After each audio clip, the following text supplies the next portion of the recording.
Hi, I'm your host, and today we're going to look at the life and career of an amazing actor, Mr. Kelsey Grammer. So when was Kelsey Grammer born? February 21st, 1955, in St. Thomas in the U.S. Virgin Islands. He's the son of a lawyer and a school teacher. He also has a half-sister named Karen. When he was 13 years old, his father left the family and joined the circus. And then a year later, his mother married a man called Donald Jackson. They moved to the States and settled down in a suburb of Detroit. At 14, Grammer went to the Detroit Institute of Arts and told the staff that he wanted to be an actor. They told him to go to New York City and try out for plays.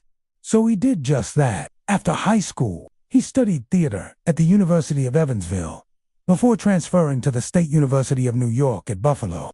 It was here where he graduated in 1976 with a bachelor's degree in theater. While in college, Grammer met actress Barry Buckner. They began dating and eventually got married. Their marriage lasted from 1982 to 1990, and they have 2 daughters together. His first wife is the mother of his oldest daughter. Also while in college, Grammer met voice acting legend Mel Blanc.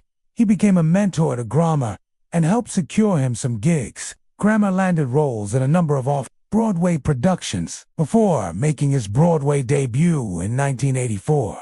In the play, The Real Thing by British playwright Tom Stoppard, his performance earned him a Theatre World Award. During this time, Grammer also landed small film and television roles. In 1986, he made his first appearance on Cheers as Dr. Frasier Crane. Frasier Crane was originally written as a recurring character, but because of Grammer's charm and comedic timing, the writers developed him into a series regular during the show's 5th season. Cheers had become one of the most popular sitcoms on television, so it came as no surprise when the cast and crew of Cheers decided to spin off Frasier into its own series. The new show would focus on Frasier Crane, who returns to his hometown of Seattle to host a call-in radio show. The series premiered on NBC on September 16, 1993. Like its parent show, Frasier was a huge success. It ran for 11 seasons, being nominated for 95 Primetime Emmy Awards and winning 37. It also received 4 Golden Globe nominations, with Kelsey Grammer winning Best Actor in a Television Series, Musical or Comedy in 1996 and 1997. Now, let's take a look at my top 10 favorite episodes of Frasier. Number 10. The Matchmaker. When Martin develops feelings for a woman named Victoria, Frasier tries to play matchmaker and find her a new boyfriend. But things don't go as planned when Frasier starts developing feelings for Victoria himself. This episode showcases the great chemistry between Grammer and John Mahoney, who played Martin Crane. These 2 actors had a wonderful comedic timing together. Frasier and Martin are complete opposites, so watching them try to work together as they attempt to find love for themselves or others always results in hilarious outcomes. No, Dinner Party. Frasier invites over some very important people for dinner, but everything goes wrong when Niles brings a date and Martin gets drunk. This episode highlights the superb writing of Frasier. The jokes come fast and furious, with not a moment's pause for breath. The fast-paced dialogue is perfectly delivered by the entire cast. Number 8. My Old Kentucky Home. Frasier and Niles traveled to Kentucky to visit their father's estranged family.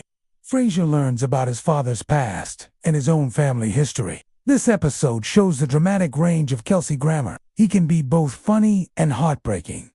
When needed, there's a scene where Frasier visits his father's grave and leaves him a message about how much he appreciated him coming back into his life. It's a powerful moment that stays with you long after the episode is over. Number 7. Martin injures his knee and must move in with Frasier, who has just bought a magnificent old in the country. While there, Martin meets a mysterious woman named Bibi, who reveals that she's staying at the inn while she waits for her house to be repaired. Little does she know that her house will never be ready, and she'll soon become a permanent fixture. This episode is the first of 4 to feature Bibi, played by lovely Bibi. She would later join the cast as a series regular. No. 6. Good Night. Sweet Martin. Martin suffers a stroke and must relearn how to speak. This is one of the most touching episodes of Frasier. It's not laugh-out-loud funny, but it's still very moving. You really get to see the compassion and caring side of Frasier, Niles, and the rest of the gang. No, after accidentally hitting a woman with his car, Frasier finds himself falling in love with her. As he helps her recover from her injuries, this is another episode that showcases the dramatic range of the cast of Frasier. You can really feel the tension and chemistry between Frasier and the woman he's trying to help. Maris, Frasier's ex-wife. Maris finally makes an appearance on the show. Up until this point, all we had seen of her were flashbacks and pictures, so it was nice to finally meet her. But what's even better is seeing how Frasier interacts with her. It's clear that there's still a lot of love and affection between them, even though they're divorced. No. 3. The doctor is out. A beautiful but ditzy woman named Sherry moves in next door to Frasier. Things get complicated when Frasier and Niles both develop feelings for her. This episode features one of the best performances by Kelsey Grammer. He really gets to show off his comedic timing and physical comedy skills. There is a scene where Frasier and Niles are fighting over Sherry, and it turns into a slapstick brawl. It's absolutely hilarious. No. 2. The conversation. Martin, Frasier, and Niles are snowed in at the apartment. When a blizzard hits Seattle, they begin reminiscing about their childhood and their relationships with their father. This episode is a great showcase for the three leads. It is a chance for them to show off their dramatic range and really connect with the audience on an emotional level. And no. 1. The crane stops here. Frasier decides to stop seeing women altogether after a bad breakup, but he soon realizes that he's made a mistake when he meets a woman named Laura. This is a classic Frasier, the episode with all the elements that make the show so great: clever writing, witty dialogue, strong performances, and a great story. Frasier may have ended in 2004, but is still loved by many today. Just ask any fan and they'll tell you that the show is just as relevant now as it was when it first aired. The characters and situations are timeless. Now let us take a look at some of the behind-the-scenes magic that brought Frasier to life. Frasier was filmed in front of a live studio audience. This helped create the show's unique energy and comedic timing. The audience would often laugh at things that weren't even funny, which is why some episodes have moments where the cast just breaks character and laughs.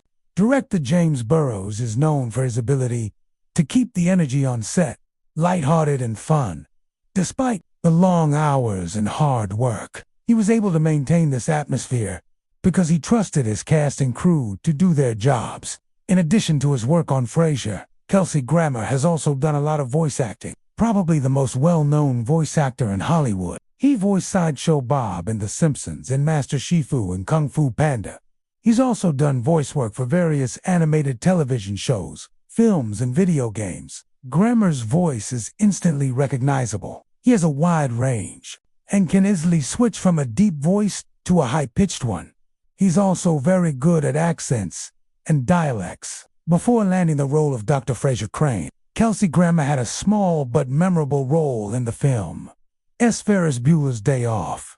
He played the role of Principal Rooney, the nonsense vice principal of Ferris Bueller's school. Even though he only had a small part in the film, Grammer made an impression on audiences. He was able to bring a sense of authority and comedic timing to the role. Kelsey Grammer won a Tony Award for his portrayal of King Lear on Broadway. He was praised for his ability to capture the complexity of the character. Lear is one of Shakespeare's most famous plays and one of the most challenging roles an actor can play. Grammer was up to the task. He gave a powerhouse performance that was both heartbreaking and inspiring. In 2023, Frasier made a comeback with a 10-episode reboot on Paramount+. The show picks up with Frasier having recently returned to Seattle after living in Boston for the past 15 years. He's divorced and his father has passed away, so he's starting over in a new apartment with his son and nephew. The new show has a lot of potential, but it's still in its early stages. Fans are excited to see where the writers take the characters next.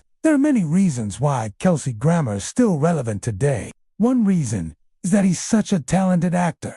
He's able to make any character he plays his own. Another reason is that he's always willing to take on new challenges. He's not afraid to experiment with different types of roles or genres. And finally, Grammer is a class act. He's always professional and prepared. He treats everyone on set with respect regardless of their position. This is why he's still one of the most respected actors in Hollywood. Kelsey Grammer has overcome many obstacles in his personal life.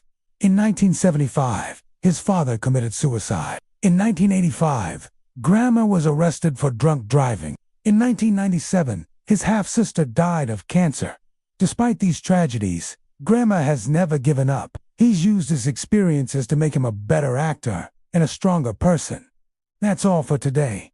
Thanks for watching. Please remember to like and subscribe. If you enjoyed it, see you next time.